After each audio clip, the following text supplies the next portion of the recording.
Ash and Pikachu have traveled to the Paldea region to discover what it truly means to be a Pokemon Master. After catching Charcadet and beating Star Boss Atticus, we now explore what if Ash evolved Nymble in my Scarlet and Violet anime series. Won't give up until we find something to treasure. Episode 32. Ash, Nemona, Arven, and Penny have arrived in Artazon. Ash plans to challenge Brassius for a gym inspection battle and help Arven investigate rumors of a nearby Titan Pokemon. On top of that, Penny's intel suggests that Team Star's Shadow Squad has been spotted in this area, aligning everyone's goals perfectly. Nemona, who's thrilled to see Ash battle again, leads the group to the gym. Along the way, they notice Brassius' sculptures displayed across town, but many have been vandalized. Penny confirms that this is the work of the Shadow Squad. At the gym, Nemona introduces Ash to Brassius, but the usually passionate artist is deeply depressed. Team Star have ruined his art pieces, leaving him unmotivated to create or battle. Brassius declines Ash's challenge, and avoids answering Arven's questions about the Titan Pokemon. Nemona grows worried, realizing if Gita finds out that Brassius is neglecting his duties, he could lose his position as gym leader. She proposes a plan to cheer him up by gathering all the Sunflora in town to create an artistic display. The group run around town and try their best at gathering the Sunflora, with a slew of wacky moments happening in the process. And after a fun montage of collecting them all, they present their work to Brassius, lifting his spirits. Nemona then suggests a fruitful battle between her and Ash to really ignite his passion. Ash eagerly agrees. Ash and Nemona have a one-on-one battle, and it's Nymble versus Dartrix. Nemona suggests Ash should practice battling against grass types if he wants to challenge Brassius. Ash begins by having Nymble hop around to confuse Dartrix before landing a tackle. Dartrix counters with Razor Leaf, grazing Nymble. Ash then orders Bug Bite, but Nemona uses Shadow Sneak, letting Dartrix strike first. Even so, Nymble hangs on and lands its attack. Dartrix retaliates with Leaf Blade, but Nymble counters with Double Kick, cancelling out the attack. Nemona then ups the pace with Brave Bird, and although Nymble tries to slow it down with Bug Buzz, it's not enough. Severely weakened, Ash thinks Nymble is down, but refuses to give up and evolves into Lokix. With its newfound strength, Lokix learns Throat Chop, impressing Ash. Nemona gets even more excited, but their battle is interrupted by Brassius. Inspired by Lokix's determination, Brassius declares his artistic spirit is restored and accepts Ash's inspection challenge. Arven takes a chance to ask about the Titan Pokemon, and Brassius confirms its existence, but insists the challenge comes first. The episode ends with Zerk and Anya secretly watching Ash from the shadows. Episode 33. Ash's inspection battle against Brassius is about to begin, and Nemona is excited to watch. The rules are a best of 3 unrestricted battle, with 2 wins deciding the victor. The first round is Pikachu versus Arboliva. Arboliva starts with Leech Seed, but Pikachu dodges with Quick Attack and lands a hit. This activates Arboliva's Seed Sower ability, creating grassy terrain. Pikachu tries Thunderbolt, but Arboliva blocks it with Protect. Ash then uses Iron Tail, landing a hit, but Arboliva counters with Leech Seed. Pikachu strikes back with a strong Thunderbolt, but the healing from Leech Seed and grassy terrain keeps Arboliva in the fight. Brassius uses Terrain Pulse to knock Pikachu back, slowly wearing him down. Realizing he needs to finish this quick, Ash has Pikachu use Quick Attack, but Arboliva blocks with Protect. Ash predicted this though, and follows up with Electro Web as Protect fades. Arboliva tries to break free with Terrain Pulse, while Pikachu uses Thunderbolt. The attacks collide, but in the end, Arboliva faints, winning Ash the round. Brassius is amazed, calling Ash's strategy Avant-garde. For round 2, it's Charlos versus Bramblegast. Bramblegast starts with Spikes, while Charlos traps it with Fire Spin. As the Spikes hurt Charlos, Bramblegast escapes with Phantom Force, and lands a hit. Charlos counters with Clear Smog, but Bramblegast dodges and uses Strength Sap to heal. Brassius then adds more spikes, but Charlos destroys them with Fire Spin. While Charlos is distracted though, Bramblegast drains more strength with Strength Sap. Ash commands Charlos to use Fire Spin on itself, causing both Pokemon to take damage. Bramblegast escapes with Phantom Force however, and uses Shadow Ball to finish off Charlos. Brassius wins round 2, and Ash thanks Charlos for his efforts. The final round is Lokix versus Sudowoodo, and Brassius is eager for this matchup. Lokix begins with Double Kick, using his third set of legs to boost its speed and strength, doing massive damage to Sudowoodo. Ash is amazed, and learns through his Pokédex that this is Lokix's Showdown mode. Brassius counters with Stone Edge, but Lokix swiftly dodges for another Double Kick. Brassius terrestrializes Sudowoodo into a Grass type however, allowing it to better resist the attack. Sudowoodo then uses Fire Punch, knocking Lokix back. Ash commands another double kick, but Lokix is in serious pain now. Showdown mode begins to take a toll on its body, forcing it to slow down. Brassius takes advantage of this chance and lands Trailblaze, boosting Sudowoodo's speed. Ash realizes he has to be more careful while using Showdown mode, so he attacks in a different way with Throat Chop. Sudowoodo outspeeds, however, and uses Stone Edge. Ash tries to keep Sudowoodo at a distance with Bug Buzz, but it powers through with Trailblaze again. Ash decides to take a risk, and terrestrializes Lokix into a fighting type. Sudowoodo uses Stone Edge, while Lokix powers through the pain of Showdown mode and uses Double Kick. The first kick shatters the Stone Edge, and the second one lands a final blow, defeating Sudowoodo. Ash wins the battle. Lokix collapses from exhaustion, and Ash thanks him for giving it everything he had, noting they need more training to master Showdown mode. Brassius praises Ash's skills and teamwork, inspired to create a new art piece based on the Titan Pokemon. Arven is thrilled, and eager to learn more about the Titan. Episode 34. As Brassius works on his Titan-inspired sculpture, Nemona shares Ash's victory with Liko, Roy, and Dot. Ash's win inspires them, especially Liko, who is eager to train for her rematch against Tulip. She wishes Ash and Nemona were still at the academy to help, sparking an idea in Nemona. What if she started a Pokemon battle club to help students grow stronger? The group loves the idea, and Nemona promises to pitch the idea to Clavel when she returns. Until then, they'll need someone else to help them train. Liko suggests Amethio, who recently helped her regain her confidence. Dot declines, however, as she needs to finish a video before her uncle visits. Liko and Roy find Amethio at the library and ask him to help them train. He brushes them off, but Liko firmly states that she wants to connect with Sprigatito better, just as he suggested before. Surprised, Amethio agrees, but warns them not to waste his time. To assess their skills, Amethio has Liko and Roy battle. Fuecoco and Roy harmonize through singing, which gives them the edge, while Liko and Sprigatito struggle. Amethio gives feedback, stating Liko's hesitation disrupts Sprigatito's rhythm. He also encourages Roy to lean into Fuecoco's singing talent. Roy continues Fuecoco's melody with its attack, learning Disarming Voice. Meanwhile, Liko grows frustrated with her inability to match Roy's energy. Amethio reminds her that Sprigatito reflects her emotions, and tells her to focus on understanding her partner. Inspired, Liko asks to battle Amethio for a challenge. They face off, with Sprigatito and Duwat. Sprigatito struggles at first, but Liko quickly begins to trust her partner more. Amethio puts up a tough fight, but Liko begins to understand Sprigatito's feelings, helping her learn Energy Ball. Amethio ends the match, acknowledging their growth. Liko then realizes understanding Sprigatito's feelings was the key, and thanks Amethio for his help. Amethio admits that although he didn't want to help, he sees potential with Liko and Roy. He notes how Liko's charm resonated with her emotions, showing how useful her feelings can be in battle. Because of that, he'll be keeping an eye on her to see what else she can do. As he leaves, Liko smiles, feeling a spark of admiration for Amethio's quiet kindness. Back at Artazon, Brassius unveils his new sculpture, Guardian of the Stony Cliff, inspired by Titan Cloth. Arven is intrigued, and Brassius shares the location of its sighting. As the group prepares to find the Titan, Mela, the Shedder Squad star boss, arrives to apologize for her squad's vandalism. She explains that they did it to get recognition, but acknowledges that it was wrong. Brassius accepts her apology, appreciating her growing respect for art. As Mela leaves, the group are surprised to see that she has a compassionate side. Suddenly, Charlos comes out on his own and runs after Mela. Ash is confused, and he follows behind, delaying the group's Titan plans, which upsets Arven. Episode 35. Mela returns to the Shedder Squad base, preparing for Ash's arrival. Clive, already there, is intrigued to see Charlos enter alone.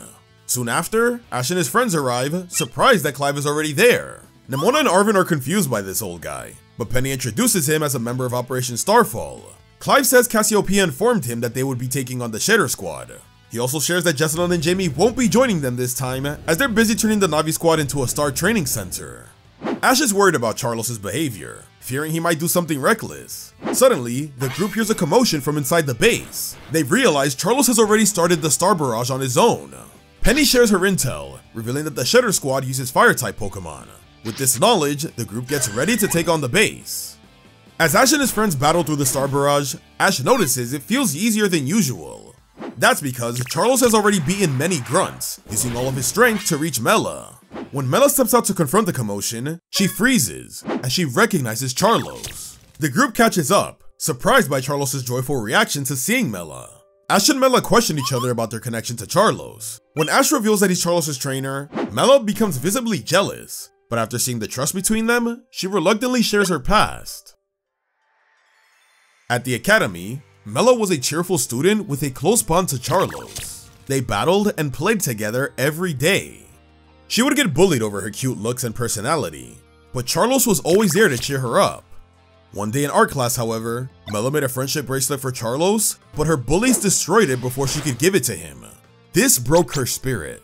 Determined to change, Mela joined Team Star and adopted a tough new persona to intimidate her bullies. However, she slowly neglected Charlos, eventually leaving him behind, thinking it was best for both of them.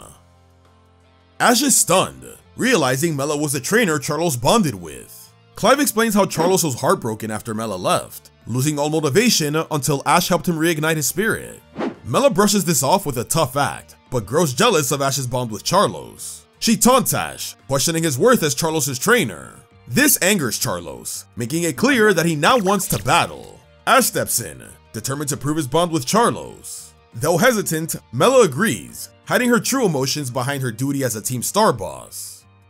The episode ends with Ash, Charlos, and Mela stepping onto the battlefield, with the tension between them at its peak. Episode 36. While Ash and Charlos are confident, Mela seems conflicted and sends out Salazzle.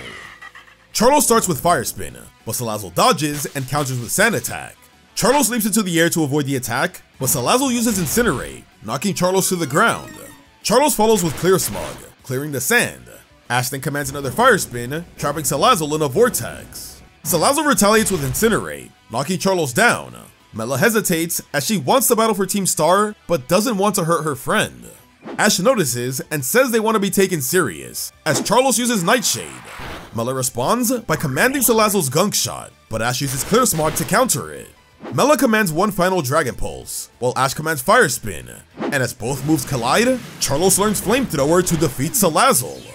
Impressed by Charlos' resolve, Mela sends out the Shitter Squad Starmobile, and vows not to hold back anymore. Revavroom uses Blazing Torque, knocking back Charlos, but he hangs on and counters with Flamethrower.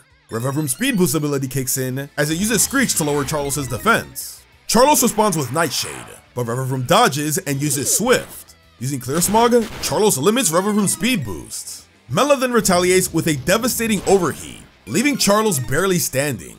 With Charlos severely weakened, Ash considers switching, but Charlos is determined to win and chooses to stay in. Suddenly, Charlos' eyes glow a fiery blue, intensifying his flames as he uses a powerful flamethrower, before his eyes go back to normal. Ash is shocked, while Mela is in awe of Charlos' resolve. Ash then decides it's time to terrestrialize. Revavroom uses Blazing Torque, but Ash has Charlos use Flamethrower on the ground to dodge. Revavroom then prepares to use Swift, but Ash makes Charlos use a Spinning Fire Spin, creating a counter shield that traps Revavroom. Ash and Mela then prepare for a final clash, Revavroom's Overheat versus Charlos' Flamethrower. Both attacks collide, but thanks to Charlos' Terra Boost, Flamethrower overpowers to defeat Revavroom. Mela is defeated. As Charlos collapses from exhaustion, Ash thanks him for his hard work. Mela accepts defeat, her facade breaking as she apologizes to Charlos for neglecting him, and acknowledges his strength with Ash. Charlos forgives her, and Mela regains her composure, telling Ash to never let Charlos lose. Ash promises, and invites Mela to visit Charlos anytime, making them both happy. Clive continues to understand Team Star better. He initially thought that the Starmobiles were for an attack on the school, but Mela reveals that they were created for Operation Star. She says they wouldn't understand, but for her and Team Star, it's a cherished memory that they will always treasure, leaving Clive intrigued. With the Shitter Squad defeated, Clive and Mela return to the academy. Ash apologizes to Arven for the delay, but they can finally make their way towards the next Herba Mystica. The group rides Koraidon to go face the Titan, unaware that Zerk and Anya follow closely behind, waiting for this exact moment. Episode 37. After healing at the Pokémon Center, the group have begun their search for the Stony Cliff Titan. At first, nothing seems unusual until Nemona notices the cliffs moving. It's Titan Cloth! Arven has Quaxley use Water Gun, demanding Cloth to show them the Herba Mystica. Cloth uses Rock Slide. However, Arven notices a wild Knackley in its path, and quickly saves it. Cloth tries to flee, but the group chases after it. Arven has Smoliv use Sweet Scent to slow it down, while Quaxley attacks again.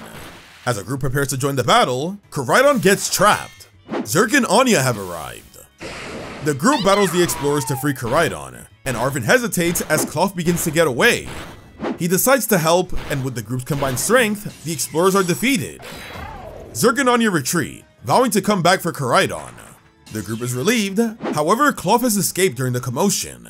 This causes Arven to lash out, frustrated about the constant delays. The group is taken aback, with Ash trying to reassure him, but Arven storms off in anger. Later that night, the group sets up camp in a cave. Arven returns and apologizes for his outburst, admitting his friends didn't know how serious things are. The group forgives him, but Penny asks why the Herba Mystica is so important to him.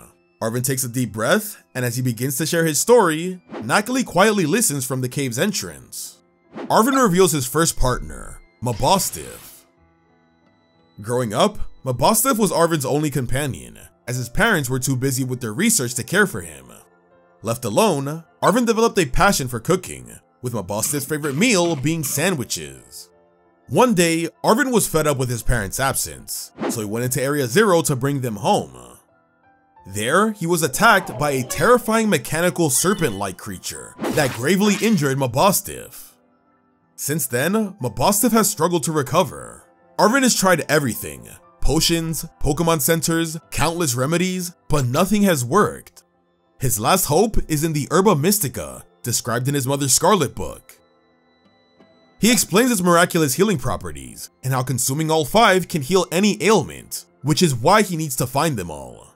Deeply moved, Ash, Nimona, and Penny finally understand and vow to help Arven and Mabosstiff. Suddenly, a swarm of Ghastly attacks, attracted by the campfire. Inspired by Arven's story, Nacali jumps in to protect the group, resisting thanks to his Purifying Salt ability, and then fends them off with Rock Throw. Before the group can thank it, Nacali nervously flees. Soon after, as the group prepares to rest, Arven reflects on Nacali's bravery, wondering if he'll return. Outside the cave though, Nacali quietly watches them before going off. Meanwhile, Zerk and Anya contact their superior, requesting their help. With Titan Cloth in their sights, they patiently wait for the return of Ash and his friends. Episode 38. It's a new day, and the group sets off to find Titan Cloth. Meanwhile, we focus on Team Rocket, who have arrived at the abandoned Shedder Squad base. Jesse, James, and Meowth are proud of their Paldean progress. They've kept the second base operational to avoid suspicion, they've converted the Navi base into a Pokemon storage facility, and now they're planning to turn the Shedder base into a Team Rocket training facility. Eager to impress Giovanni, they contact him with an update. Giovanni is pleased with their initiative, and promises to send reinforcements to strengthen their operations. However, he warns them to keep delivering results or face consequences. Determined to prove themselves, the trio vows to make Team Rocket the most powerful force in Paldea. While organizing the base, James finds an old map labeled Mela's Treasure. Meowth suggests it could be something valuable for Giovanni.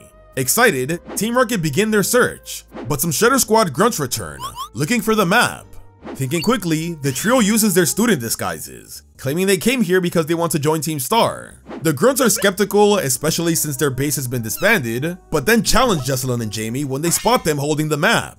Jessalyn and Jamie send out Tinkatink and Capsakid, with Capsakid biting James before the battle. Though Tinkatink is a crybaby, she holds her own. Meanwhile, Capsakid struggles against the Fire-type Pokemon, prompting Jesse to call it a weak link. James defends Capsakid though, saying he just needs a chance to prove himself. Inspired by James's encouragement, Capsakid learns Seed Bomb, surprising everyone. With its new move, the duo defeats the grunts, who flee the base. After the battle, James praises Capsakid for its growth, earning another affectionate bite. Following the map, the trio finds Mela's treasure, a Firestone. Jesse speculates that Mela saved it for her Pokemon, but James gets nostalgic, thinking this would be perfect for his childhood partner Growly. This has him quietly reflecting on his past, and wondering if there's more to his life than serving Giovanni. In honor of Growly, James promises to save the Firestone for a worthy Pokemon.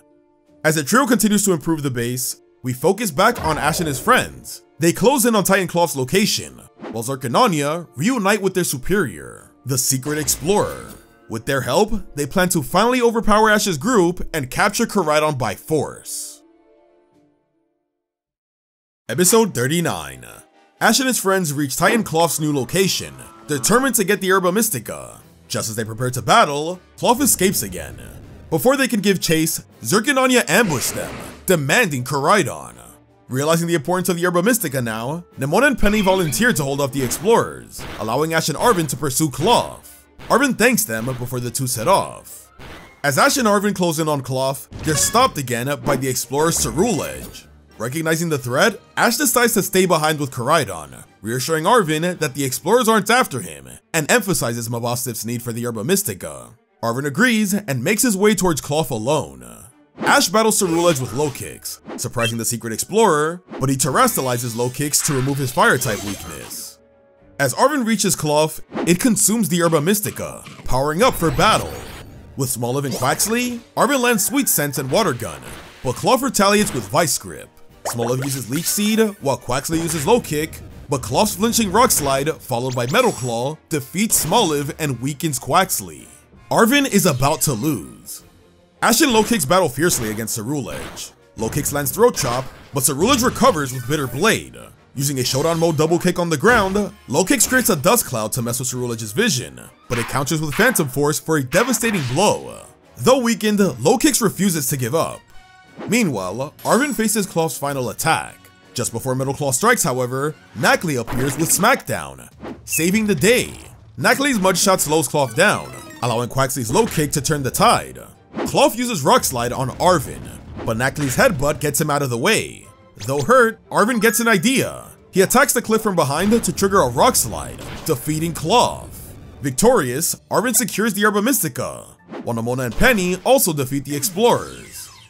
Back to Ash, Lokix lands Bug Buzz, but it's nearly defeated by Ceruledge's Bitter Blade. Ceruledge then aims for Koraidon, but Pikachu counters with Iron Tail. Arven then arrives, riding the subdued Cloth and using the Herba Mystica to make him attack Ceruledge. With Zircononia defeated and Cloth being a wild card now, the secret explorer decides to retreat. Nemona and Penny then arrive to properly finish off Cloth.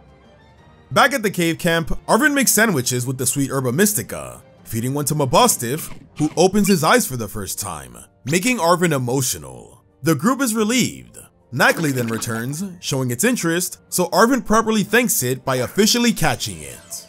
As the group celebrates, Koraidon eats Ash's sandwich, causing it to power up.